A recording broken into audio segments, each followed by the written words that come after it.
That's going to take us to the 5 chord, lick number 6.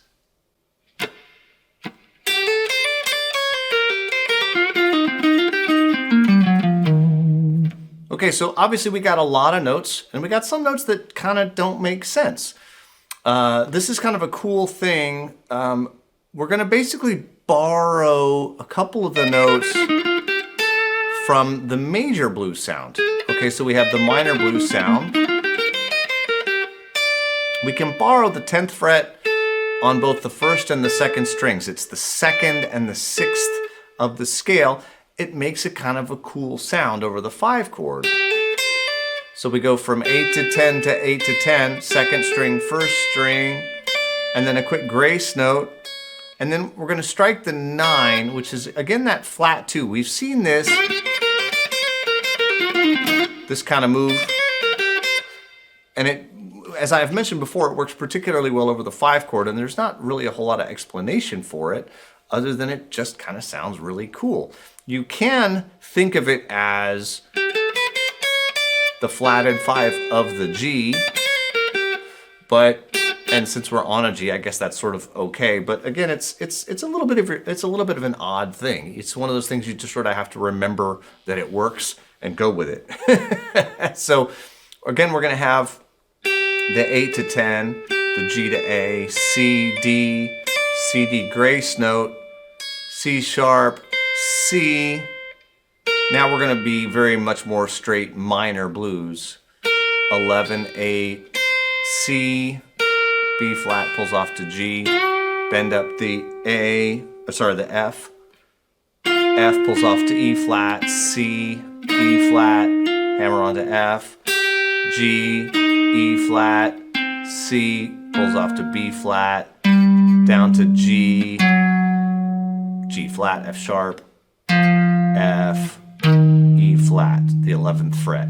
Now, you could slide down. I like the 11th fret on the 6th string option because the very next thing is going to be bending that 10th fret on the 3rd string. That's the next lick, but just to be ready for it. Now, as far as how I'm going to break this down,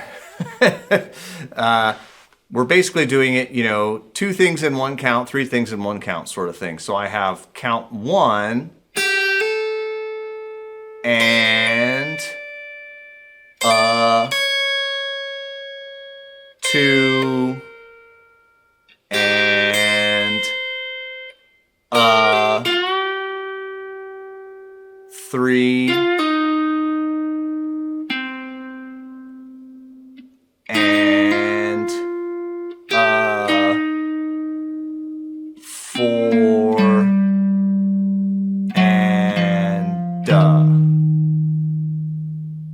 I realize that's very, very slow, but that's hopefully what you'll need to do it, and that's okay. So 1 and 2 and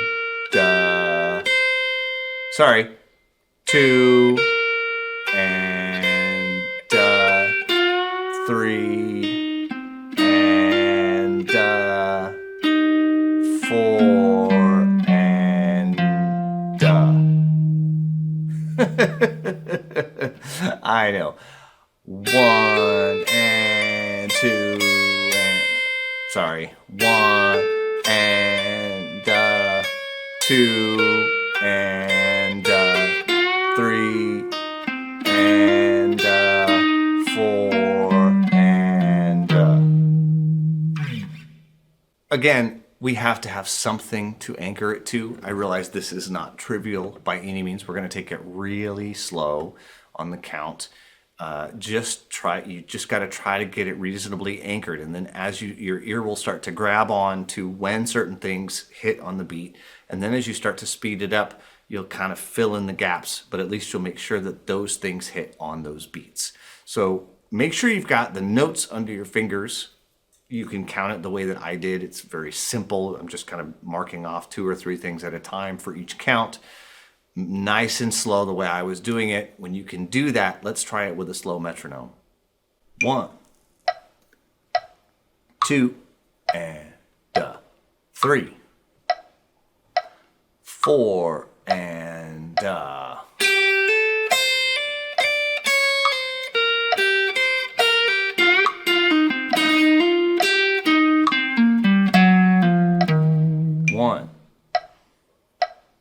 2, 3, 4, and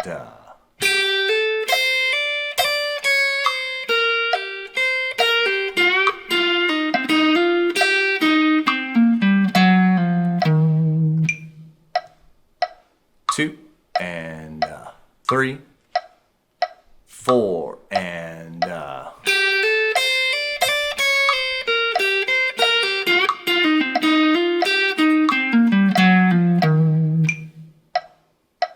2, 3, 4 and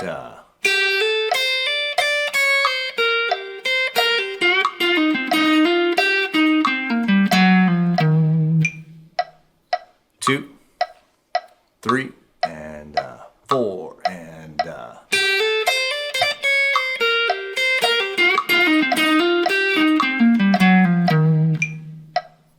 2, 3, 4.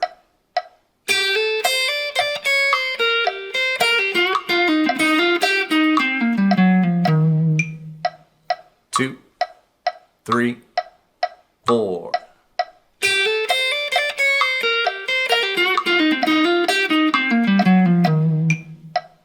2, 3, 4 and